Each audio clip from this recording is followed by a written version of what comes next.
ወደ መኝታው ሲጠራሽ ወይም ለግንኙነት በፈለገሽ ጊዜ በፍጹም እምቢ እንዳትዩ። ምክንያቱም የመላኢካዎች እርግማን ይወርድብሻል።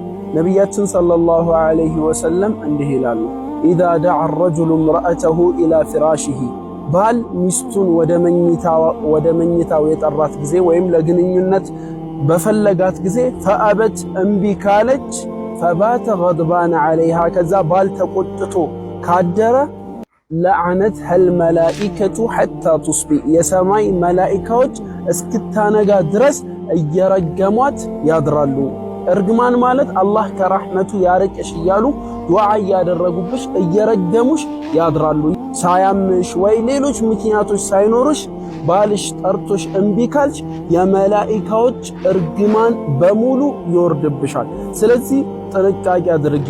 ባልሽ በፈለገሽ ጊዜ ፍላጎቱን ሙይለት። እናንተ ደግሞ እንደለመዳችሁት እንዳትንጫጩ። ሐዲሱ ሰሒህ ነው። ሐዲስ ከማስተላለፍ መቼም ወደ ኋላ አንልም። ሰላሙ አለይኩም ወራህመቱላህ።